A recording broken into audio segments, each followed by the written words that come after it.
Olá, muito boa noite a todos e a todas. Se você quer se tornar um pesquisador na área da saúde, mas não sabe por onde começar, ou não sabe se esse caminho é realmente para você, aqui na série Entrevista com Researcher Top, eu converso com pesquisadores que estão vivendo a ciência na prática, compartilhando trajetórias reais, desafios e tudo aquilo que ninguém te conta sobre a carreira acadêmica. Se você quer construir o seu caminho na ciência, com mais clareza e estratégia, já se inscreve no canal e vem comigo. Hoje eu converso com a Researcher Top, Thaís Santana. Thaís é formada pela Universidade Federal de Ouro Preto, mestre em Ciências Farmacêuticas e atualmente doutoranda em Medicamentos e Assistência Farmacêutica pela UFMG, a quem tenho a honra de ser orientadora. Thaís, para começar, eu queria que você contasse um pouquinho da sua trajetória. Quando foi que você percebeu que a menina Thaís queria se tornar pesquisadora? Foi por acaso? Foi planejado? Foi sonho? Conta pra gente. Boa noite a todo mundo. Para mim é uma honra estar aqui desse programa que eu já acompanho há um tempo com minha querida orientadora. Então, assim, eu me sinto muito lisonjeada de estar aqui. Já antecipo meus agradecimentos ao convite. E, bom, a minha trajetória como pesquisadora, ela é um pouco. Eu acredito que ela é um pouco diferente. Talvez isso possa ter inspirado outras pessoas, porque durante a minha graduação, quando eu me formei, pesquisa não estava nos planos de forma alguma, porque eu tinha uma urgência de começar a trabalhar, porque eu venho de uma família de pessoas que não tiveram oportunidade de estudar. Meus pais começaram a trabalhar muito cedo, meu pai com 14 anos, minha mãe com 12 numa fazenda, tirando leite para fazer queijo. Então, assim, eles realmente abdicaram dos estudos. Então, eles criaram eu e minha irmã pensando nisso, que estudar é importante. Então, eu sabia que eu tinha um objetivo de vida, que era estudar, que era isso que eles me cobravam. O resto eu não precisava me preocupar com mais nada. Então, quando eu estava na graduação, eu tinha amigos que eu via que estavam trabalhando e eu não conseguia trabalhar, eu ficava um pouco ansiosa com isso, que eu queria trabalhar, meu Deus, eu preciso trabalhar, trabalhar. Então, eu me formei pensando que eu queria muito trabalhar. E eu fui para o mercado de trabalho. E isso me proporcionou coisas muito maravilhosas, tanto para mim quanto para minha família. Eu pude ajudar em casa, que era o meu maior sonho até então. Eu tinha pensado que eu tinha cumprido meu objetivo de vida, que era trabalhar, ter meu dinheiro e ajudar minha família. Só que os anos se passaram, muitas coisas aconteceram, e com isso eu começou a não fazer mais sentido para mim. E eu tenho essa questão de que tem que fazer sentido para mim as coisas. Eu preciso ter algo que me atice ali, que me dê propósito. E o meu trabalho eu não via mais propósito. Então eu comecei a Apesar de ficar um pouco, gostar. apesar de gostar, se eu gostava, não era o problema, não era o trabalho, o problema era interno. Então eu não Era sabia o o da que fazer. manipulação, era o trabalho da manipulação. Manipulação. Uhum.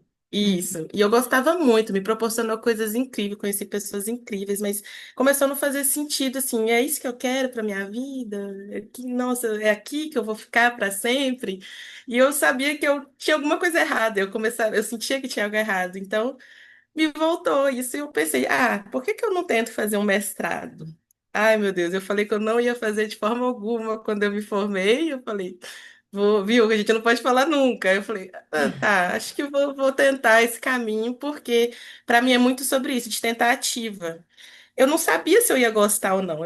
Eu só vou saber se eu tentar. Então eu vou tentar e se eu não gostar, eu tento outro caminho. Então eu fui para o caminho, tanto que a minha orientadora de mestrado não foi minha professora na graduação também. A gente não, eu fui nela também mais pela área do que por contato prévio.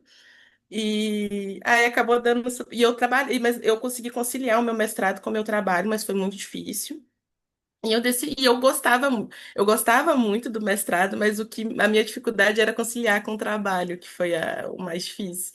E aí foi isso, eu fui no caminho, falei, não, tá, esse caminho aqui eu acho que tá fazendo mais sentido para mim. E aí eu fui fiz meu mestrado mas pro final do mestrado eu já estava não, eu vou pro doutorado. Eu tô vendo que esse caminho aqui tá fazendo sentido para mim. Eu tô confortável nisso daqui, apesar de todos os obstáculos. Então, com isso, eu fui sair do meu emprego, né? Saí do meu emprego, resolvi sair, fiz um planejamento de quase um ano antes, assim, de para o processo seletivo, me mudei de cidade sem ter passado, né? Vim para BH sem Essa ter história, passado. essa história para mim.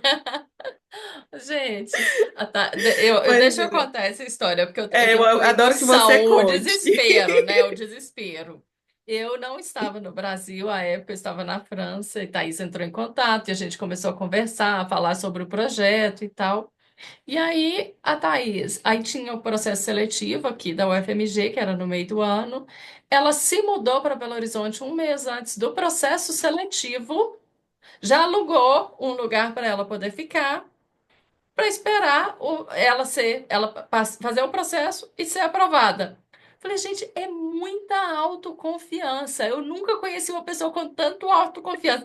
E aí eu não tinha coragem de perguntar para ela se ela tinha o plano B, óbvio, né? Porque eu tinha que demonstrar que eu também confiava nela. É a mesma teoria que eu uso para os meus filhos. Eu sei que eles podem cair, mas se cair, depois eu vou lá e converso com eles, vamos planejar o plano B. Mas antes de cair, eu não, vai lá, você consegue, você vai dar conta. E foi isso, né? Você deu conta, de fato, você apostou todas as fichas. Depois eu fui saber que você já tinha o plano B, mas foi ótimo, foi maravilhoso, muito Tinha o plano B, que corajosa. era justamente isso, de, bom, se não der certo, eu vou trabalhar. Eu ainda estava no seguro-desemprego, eu arrisquei Uhum, mesmo no meu último mês de seguro fazer a mudança. Eu falei assim, não, tá, eu uhum, vou tentar, mas se não der, eu dou um jeito, eu vou trabalhar, porque eu sabia que não era uma oportunidade única, eu podia tentar de novo, mas bom, deu tudo certo, né? E ainda por cima uhum. fui contemplada com a bolsa também, sendo a única bolsa disponível no processo seletivo daquela época,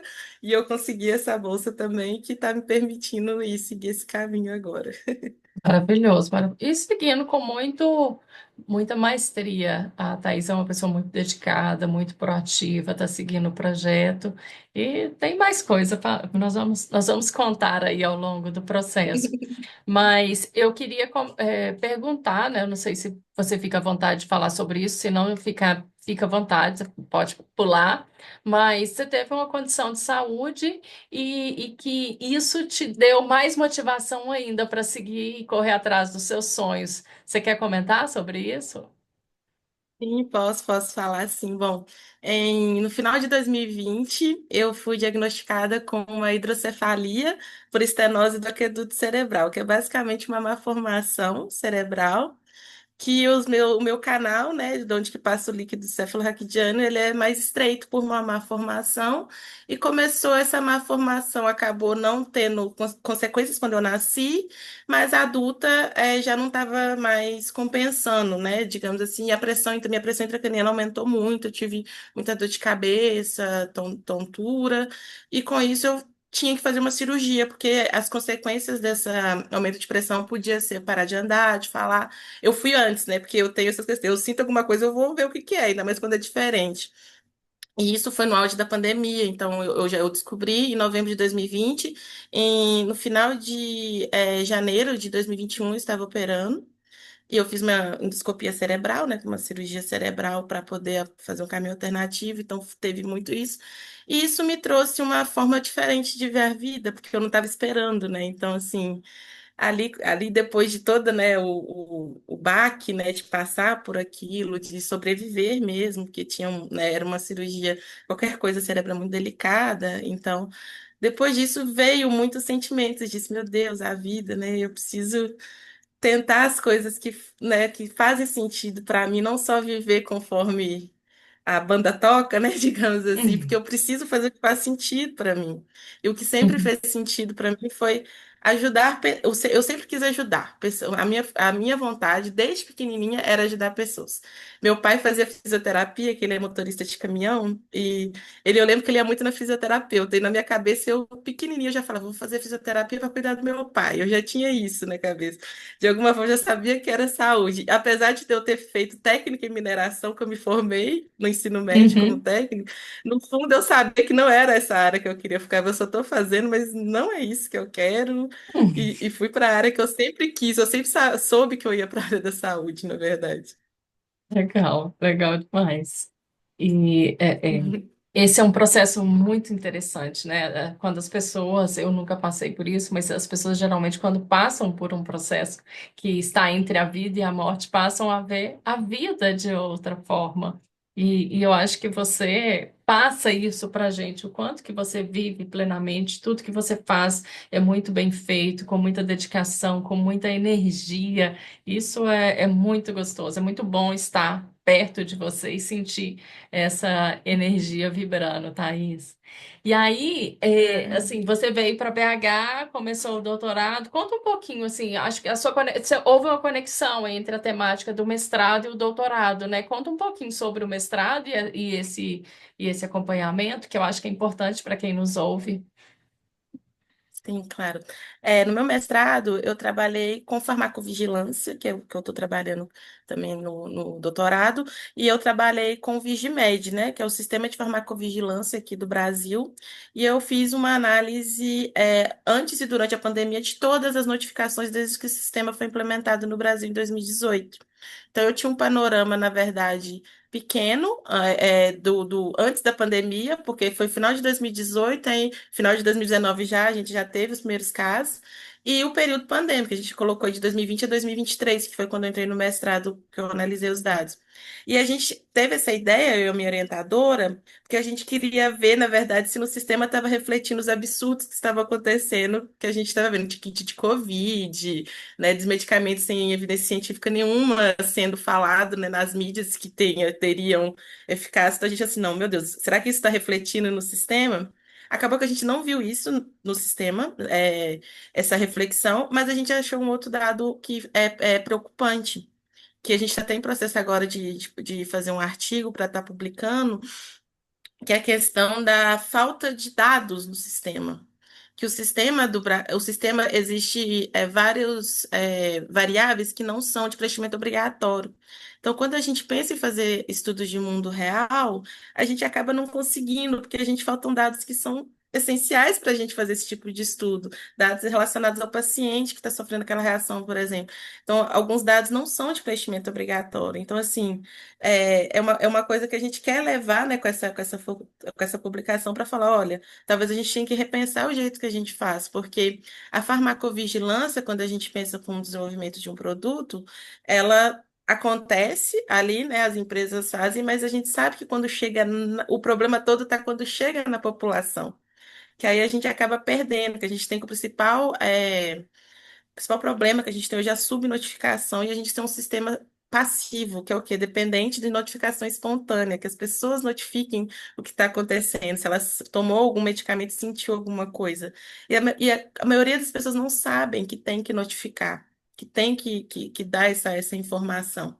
Então, a gente acaba tendo tanto essas lacunas em relação ao preenchimento dos dados, quanto as notificações que a gente nem sabe. E, geralmente, quando a gente sabe de algum problema que aconteceu, é porque às vezes uma tragédia maior já está acontecendo, já meio que saiu do controle. Então, assim, a gente não consegue mitigar esse problema antes que aconteça algo grave. Então, a Essa gente, no meu trabalho. semana Essa Pode falar. semana, inclusive, aconteceu uma questão que eu acho que muitas pessoas puderam ouvir, talvez até pela primeira vez, esse termo farmacovigilância, que é quando você coloca o produto no mercado, o medicamento ou a vacina, e ele vai ser acompanhado, porque geralmente o ensaio clínico, a pesquisa clínica, vai ter, quando muito, 1.000, 2.000 pacientes, e quando a gente pensa em eventos raros ou evento a longo prazo, ou no mundo real, que são aquelas pessoas que estão usando vários medicamentos, que usam,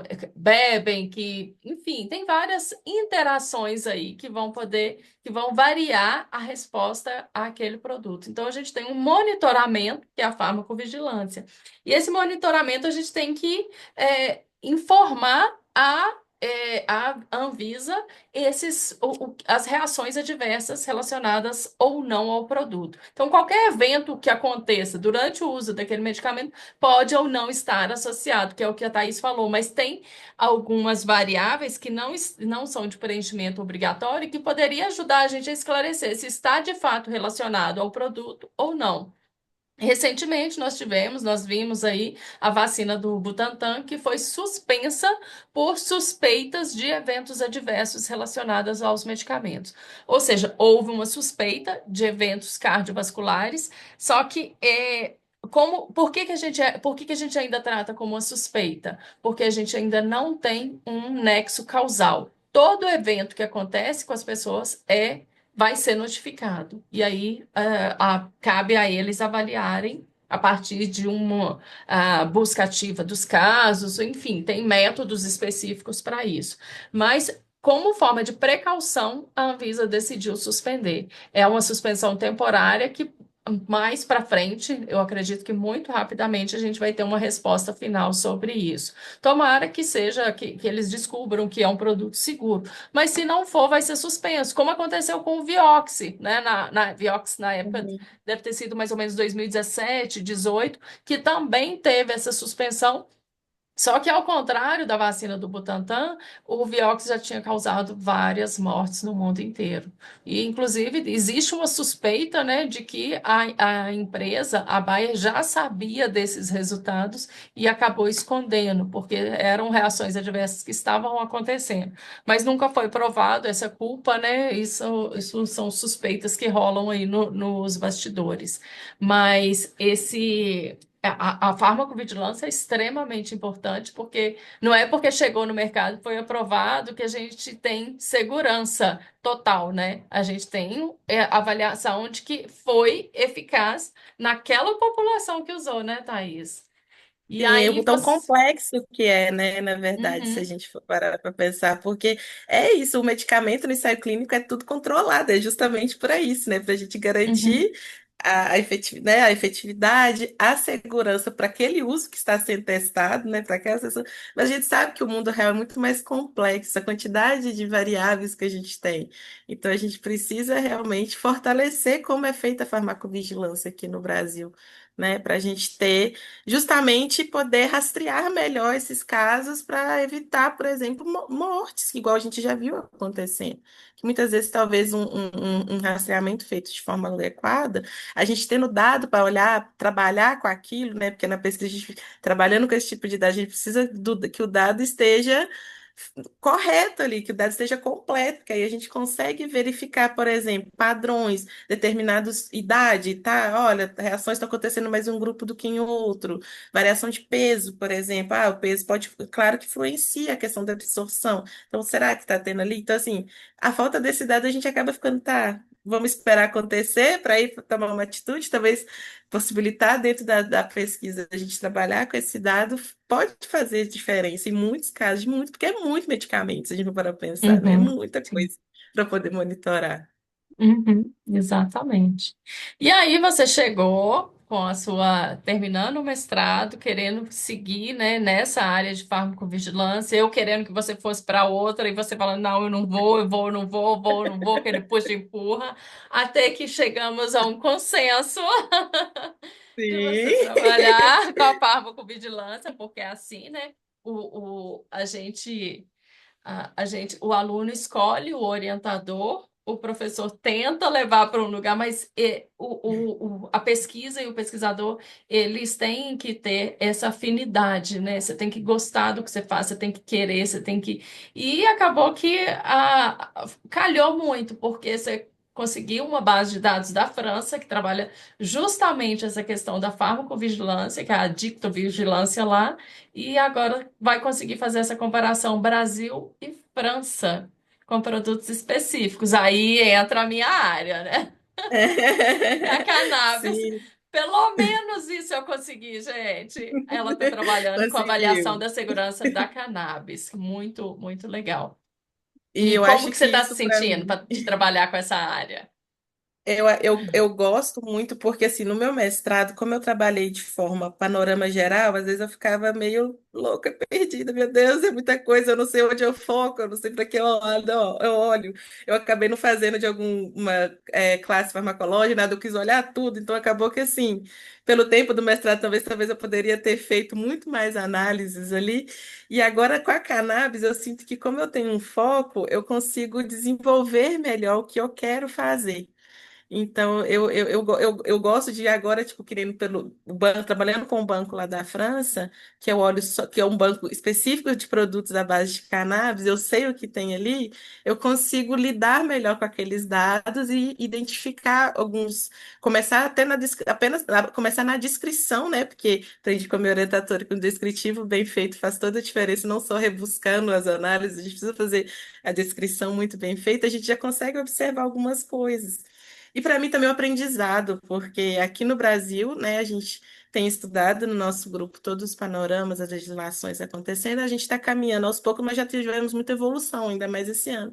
E comparar com a França, que tem uma legislação um pouco diferente, os tipos de produtos também são diferentes, né? Como eles fazem o processo de farmacovigilância para esse tipo de produto lá, para mim tem sido muito interessante, assim, estudar, né, entender, ou às vezes ler uma coisa e depois no banco que eu estou trabalhando, eu ver, olha, isso aqui, né, eu estou identificando o que eu estou lendo aqui no que eu estou fazendo. Então, eu acho que isso para mim tem sido muito incrível, muito, assim, animador. E eu quero realmente fazer esse panorama entre os dois países. É claro que a França, né, tamanho de Minas Gerais, é muito pequena comparado com o Brasil, mas eu acho que a gente sempre aprende a gente consegue aprender com outras culturas, a gente consegue talvez trazer algum aprendizado, alguma coisa de lá e adaptar para a nossa realidade. Que pode que a gente, que com todas as questões de regionalidade, de território, que o Brasil é um país imenso, mas talvez a gente consiga pegar alguma coisa da experiência francesa e talvez propor alguma mudança aqui e da mesma forma levar um pouco do que a gente faz aqui, como a gente trabalha aqui e mostrar para eles lá como que a gente faz, como que a gente analisa, como é feito, e aí a gente consegue fazer essa troca que é tão importante, né, na comunidade científica, é as trocas, porque a gente sabe que nunca vai ser igual em todo lugar, né, por diversas questões. Então, acho que essa troca, é muito rica, tanto no meu pessoal quanto no meu profissional também. Eu acho que isso é muito tem sido assim muito legal, assim, desafiador, claro, mas eu acho que pelo menos me dá a famosa motivação, né, que eu falei antes.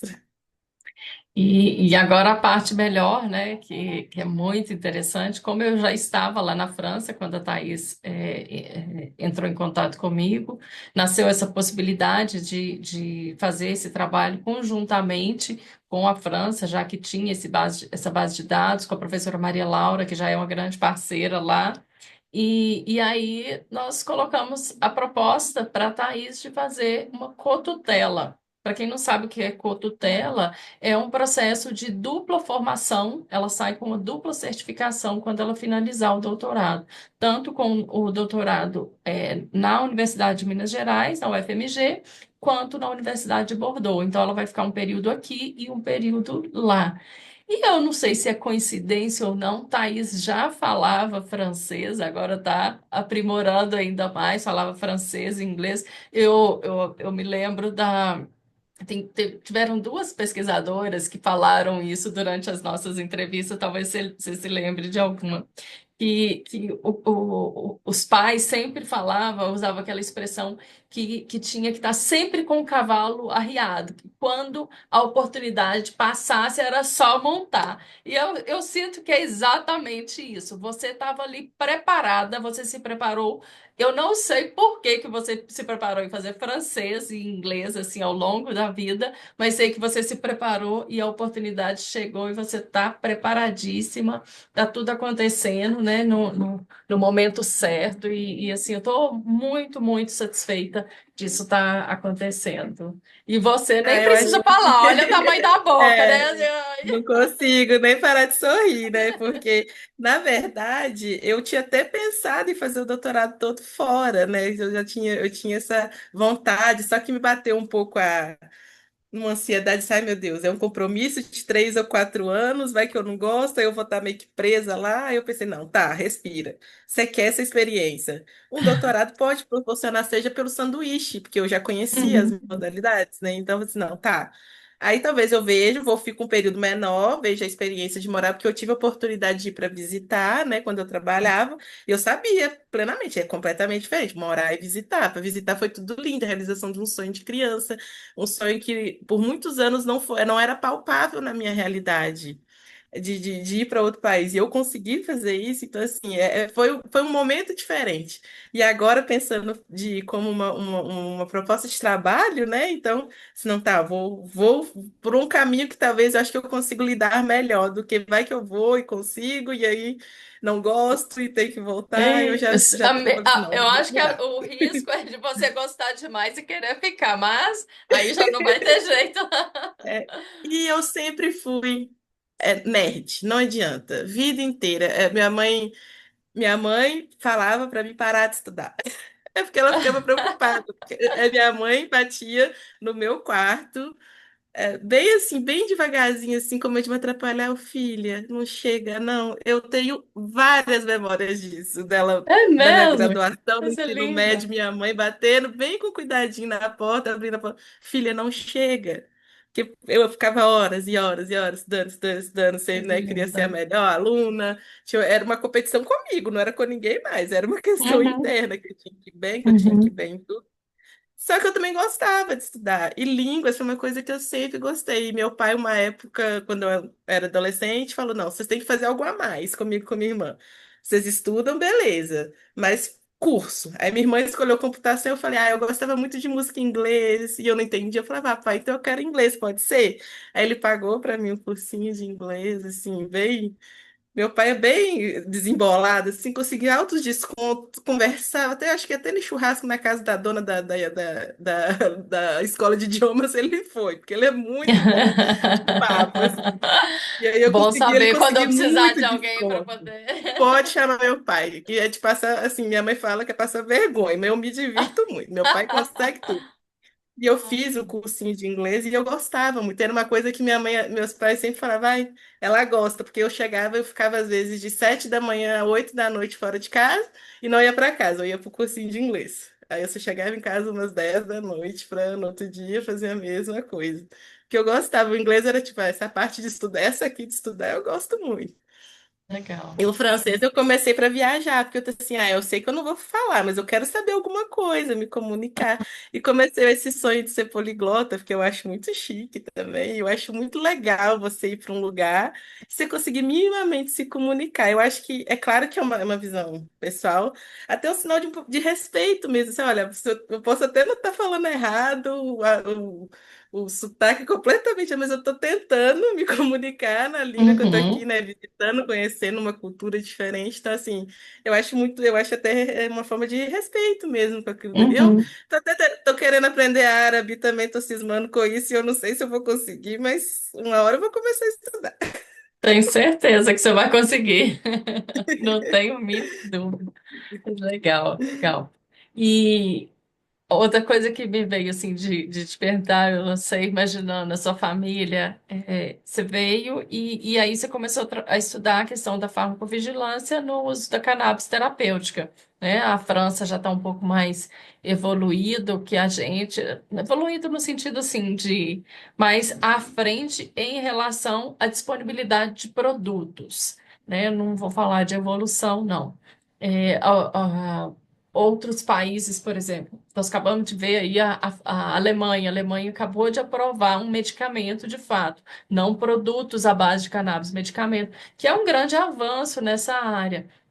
Mas ainda assim, a cannabis ainda tem muito preconceito, muito estigma, por ter esse duplo perfil, né? Eu digo que é um objeto híbrido. Ele tem um uso recreacional, mas tem um benefício terapêutico que é inquestionável. A gente tem vários estudos aí para várias doenças. Estamos acabando de publicar um artigo que avaliou para epilepsia refratária, sensacional. Tem outro, esse medicamento que foi aprovado para dor crônica, né, fibromialgia, dor neurológica e para outras indicações também. Mas ainda assim a gente tem muito preconceito. Você sentiu isso com a sua família quando você falou que estava estudando cannabis? Houve essa coisa assim, mas não é possível que você foi para Belo Horizonte para estudar sobre maconha e rolou um medozinho assim, um medinho. Olha, na verdade, não, mas eu vou te contar qual foi a minha primeira experiência com cannabis. Eu acho que eu nunca te contei isso, de qual que foi a minha primeira experiência com a cannabis. Cuidado É, como você vai na falar verdade, aqui, viu? Essa aqui vai ficar na- disponível. não, não. A minha primeira experiência foi. Não, mas não é experiência. Entendi, mas não, não é isso. A primeira experiência é porque, assim, eu venho de um lugar que é um lugar que é considerado uma favela na minha cidade, né? Que é onde minha família mora. E é um lugar que não é muito bem visto. Então, acaba que ocorre coisas ilícitas ali e tudo mais. E acabou que uma vez, minha casa dos meus pais tem um muro alto, esconderam a droga lá.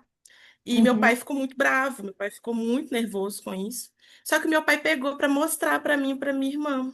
E ele fez assim, um terrorismo mesmo, falou: olha, isso aqui.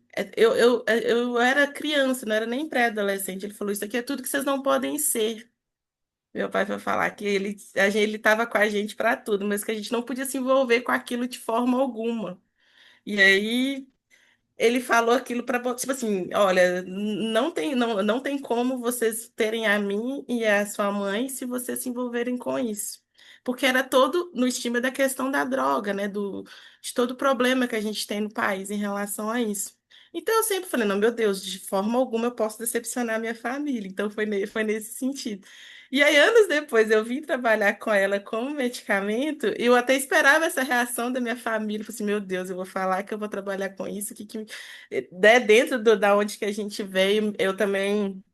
Meu pai foi criado em São Paulo, numa grande favela de lá também, no Capão Redondo, que até eu nasci lá, só nasci e vim pra cá. Eu nem considero que eu sou de lá, não, eu sou daqui, porque só quando eu nasci, menos de um ano de idade, eu já estava mudando aqui para Minas.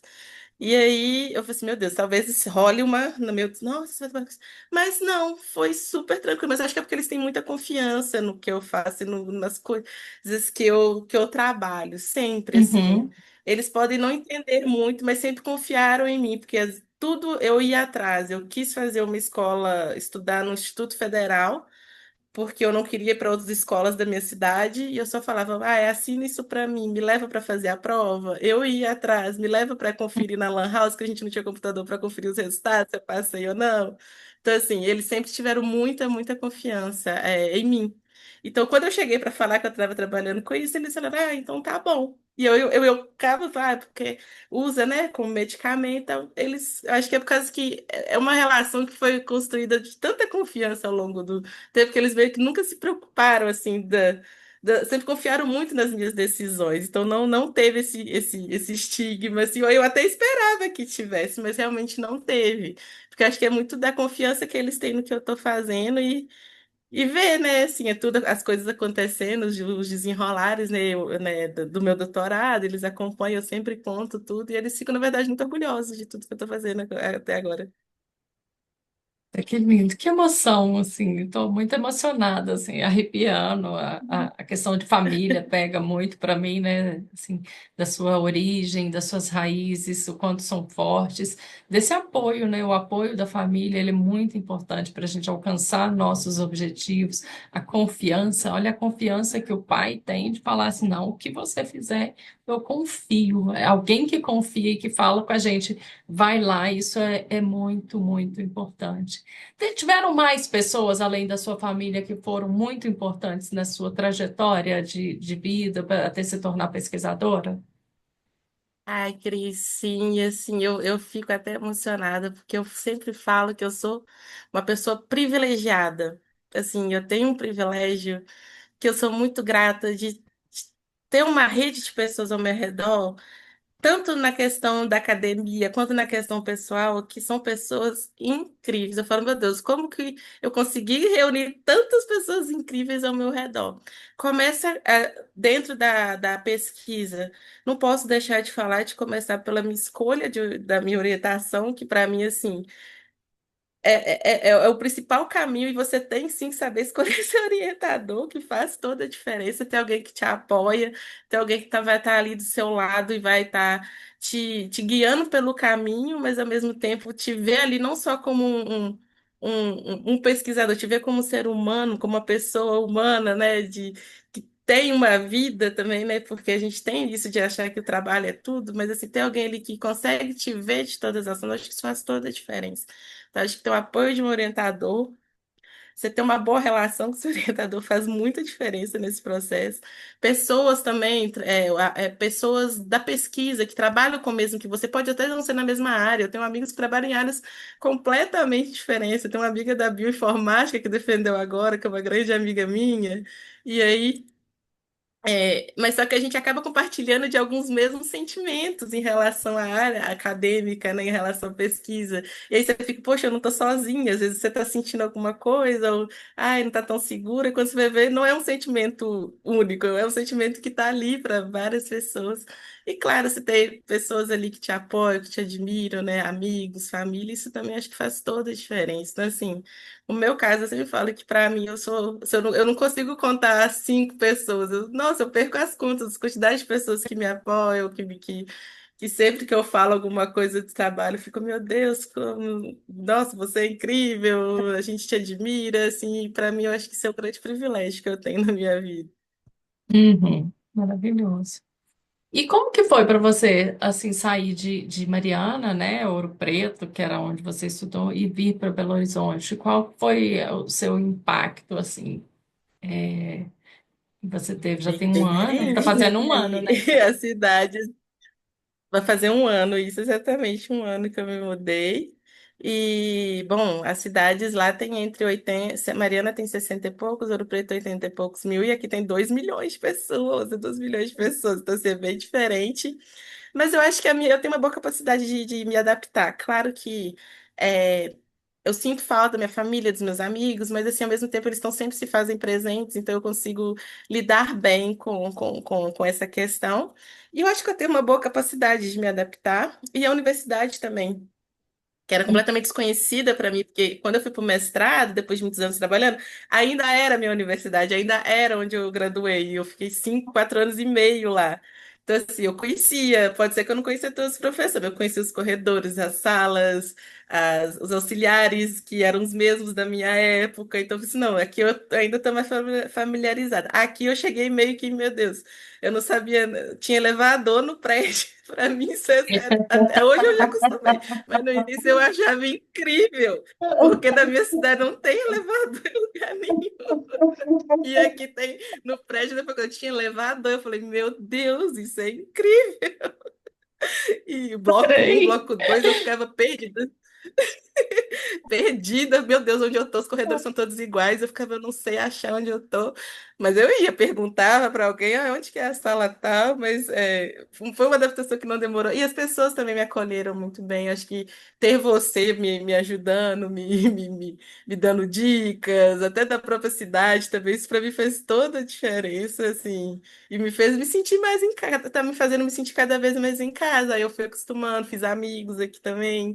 Então, assim, tem sido cada vez mais fácil essa adaptação. Às vezes eu brinco que às vezes tem umas situações meio Chico Bento no shopping, assim, porque eu sou de cidade pequena e não adianta. Às vezes tem umas coisas que eu não sou acostumada, mas tá tudo bem. Aí aos pouquinhos eu vou me acostumando. Já conseguiu aproveitar as coisas da UFMG, as atividades culturais, conhecer pessoas diferentes? Já, eu quero Ah, ótimo. fazer mais, mas eu participei. Eu acho que uma da coisa muito legal que eu participei, que eu gostei muito, foi de um ateliê de conversação em francês, é oferecido pelo Diretório Internacional e tinha várias pessoas de Diretoria, vários deve. cursos. É, tinha pessoas de vários cursos, vários níveis, e a professora era uma professora do curso de letras, ela é francesa, mas mora aqui há muito tempo. E a gente falou sobre sobre o racismo. Era um tema sobre o racismo que acontece na própria França de pessoas negras que são francesas, que as pessoas às vezes não conseguem aceitar que existem pessoas pretas que são nascidas na França, não são estrangeiros. Então eu aprendi muita coisa interessante do preconceito com pessoas também do norte da África, né, dos países ali do norte da África. E assim, era tudo em francês, aí a gente não sabia uma coisa, falava em português, perguntava como era. Nossa, e foi tão incrível, eu falei assim, meu Deus, quando que eu ia imaginar que eu ia estar aqui, né, se ter essa oportunidade, É. só me inscrevi, foi super tranquilo. E né, conheci outras pessoas. Assim, eu quero participar de mais coisas que tem no campus, mas assim, das palestras, as rodas que a gente já foi, né? A gente foi naquela conversa, né, dos autores dos livros muito interessantes. Foi muito legal também na Feira do Livro, né, que teve. Uhum, Então, assim, eu acho que eu quero até participar mais. Assim, às vezes a gente fica muito uhum. focado, em trabalhar, preciso entregar, entregar, não. Pausar, porque tem muita coisa acontecendo. Tem, E muita. eu acho que Amanhã isso mesmo é a tem coisa até mais forró lá na legal. praça, viu? Ai, meu Deus, eu adoro forró. É, o dia inteiro, eu acho Olha que até só. 5, 6 horas lá na Praça de Serviço, que é a Ai, festa que junina legal. da. Ver se você consegue ir lá, parece que vai ser bem legal.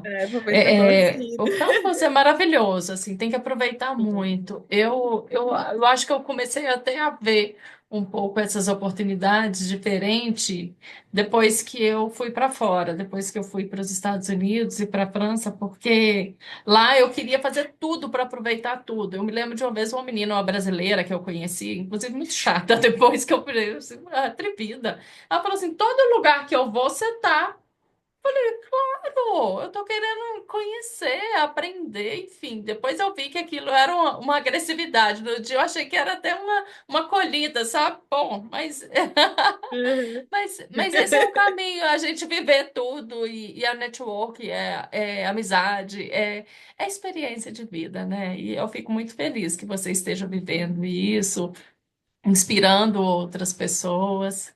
Você tem conselhos para quem está, assim, quem tá, principalmente mora nas cidades pequenas e tem um sonho, mas tem medo assim, o que que você diria para essas pessoas? Olha, o que eu diria é que talvez o medo é um mecanismo de defesa que a gente tem, que ele é importante sim para a gente não sair, né? O medo ele traz uma atenção, um alerta para a gente, só que a gente não pode deixar o medo paralisar a gente.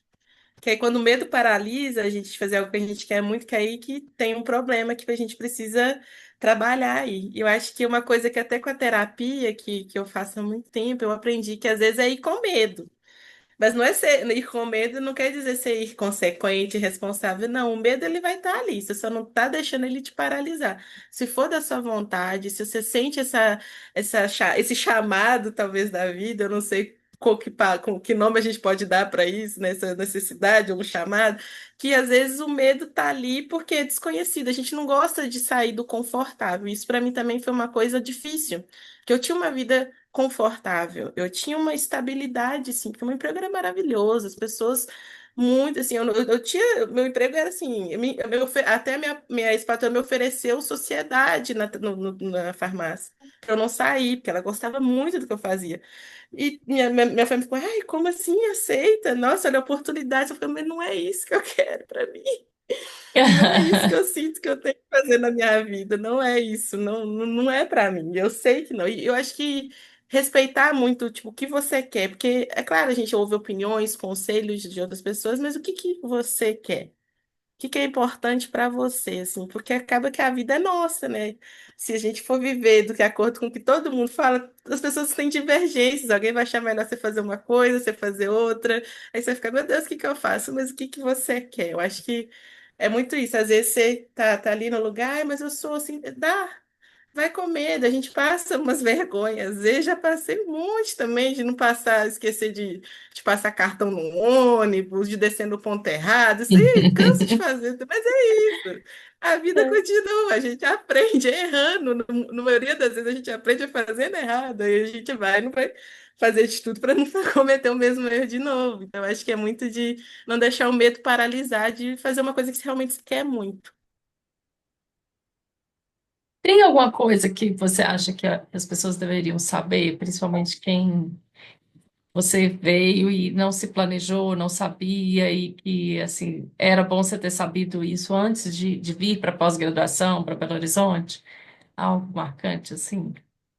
Eu acho que, bom, pensando no, na questão do doutorado e tudo mais, é que às vezes a gente pode ter uma impressão, que eu vou competir com outra pessoa, que eu preciso trabalhar mais ou publicar mais com outra pessoa, mas eu acho que acaba que a competição que você tem é interna. Principalmente quando você sempre quer entregar um trabalho muito bem feito. Então você acaba achando que nada que você faz tá bom.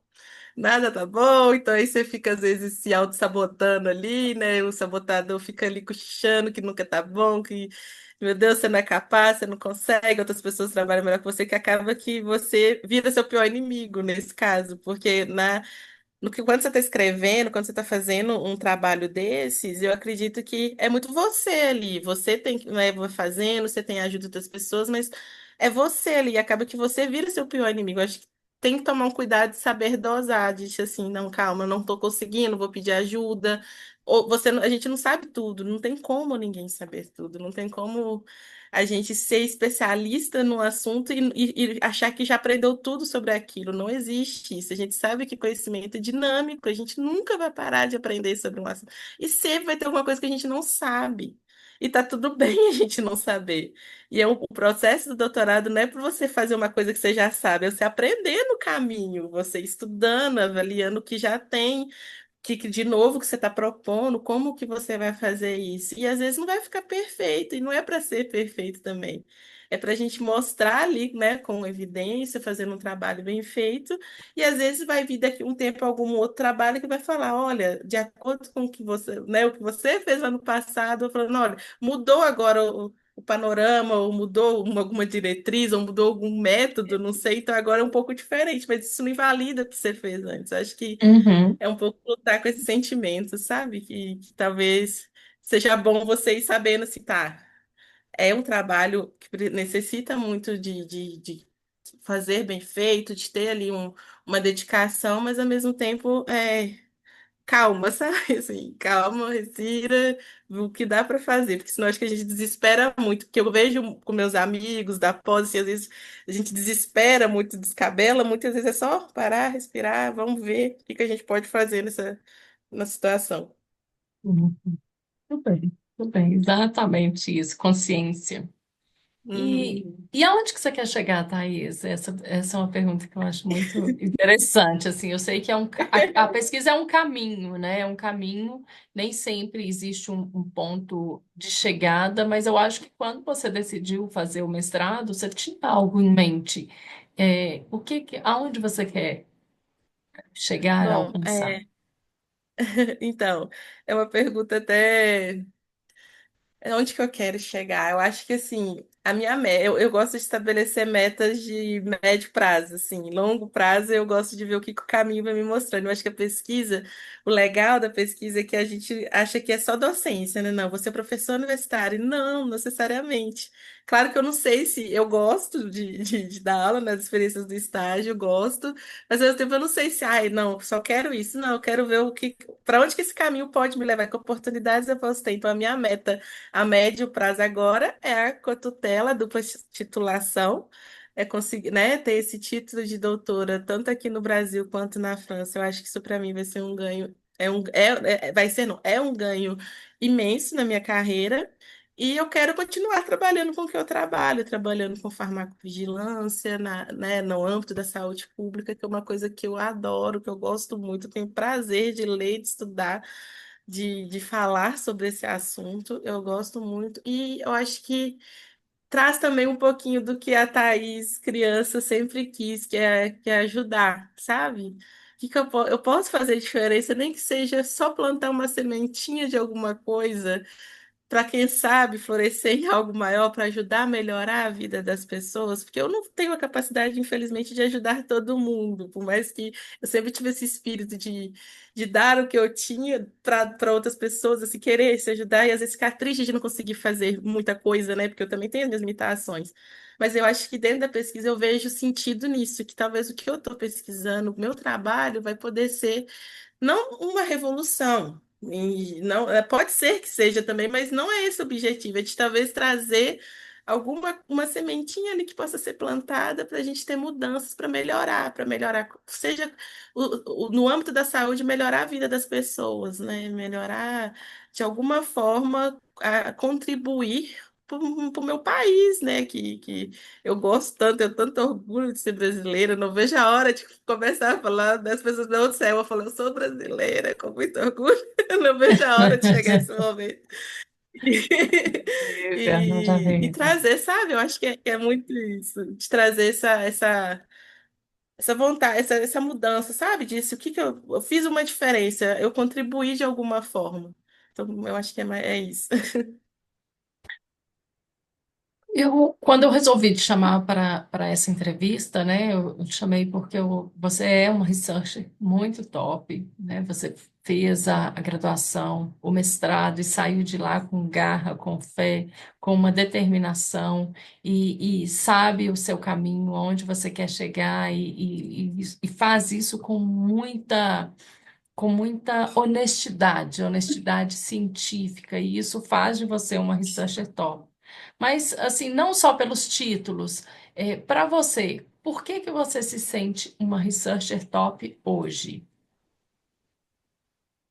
Eu me sinto uma researcher top hoje eu acho que é pela minha resiliência, eu diria, de às vezes ir com medo mesmo, mesmo não sabendo se vai dar certo ou não, de ser curiosa e não ter medo de perguntar quando eu não sei, quando eu precisar de um direcionamento, não achar que eu tenho que resolver tudo sozinha, que eu tenho uma boa orientação, né, uma boa pessoa para eu poder pedir esse direcionamento, tenho outras pessoas que talvez possam me dar a luz e saber que o caminho às vezes nem sempre não vai ser linear. Eu acho que nada na vida o caminho é linear, né? A gente tem que ter essa capacidade de se adaptar mesmo, porque às vezes as coisas podem mudar. Então, eu acho que isso me faz ser, hoje, uma pesquisadora que consegue ver, que não pensa só, sabe? Que não tem aquela viseira que só pensa assim redondinho, tem que ser assim, não. Eu consigo me adaptar. Eu acho que eu tenho essa capacidade de me adaptar ao que for acontecer no caminho da minha pesquisa, né? De saber que está tudo bem. Talvez o meu planejamento inicial não vai dar certo. Eu tenho a possibilidade de mudar, eu tenho tempo para isso, eu tenho Isso que é capacidade uma de plasticidade, né? mudar. Isso, exatamente. Eu acho que isso é uma coisa que me faz ser, assim, uma researcher top. Nossa, olha, muito obrigada por essa conversa, esse bate-papo. Nossas conversas são sempre, tem muitas risadas, então essa não seria diferente. E foi muito gostoso. E se essa jornada também fez sentido para você que está nos ouvindo, já deixa seu like e compartilha com alguém que quer ou que deveria seguir na ciência. Compartilhe nos stories e faça essas preciosas informações que podem ajudar uma pessoa a se tornar também um researcher top. E me marca, que eu gosto de saber quem está nos assistindo e também compartilhar com a nossa audiência. E me conta aqui nos comentários qual foi o maior insight que você teve com essa entrevista. Se você quer dar os próximos passos para se tornar um pesquisador na saúde, me acompanhe por aqui e pelas minhas redes sociais. A gente se vê na próxima entrevista com o Researcher Top. Muito obrigada, muito boa noite a todos e até a próxima. Ah, boa noite.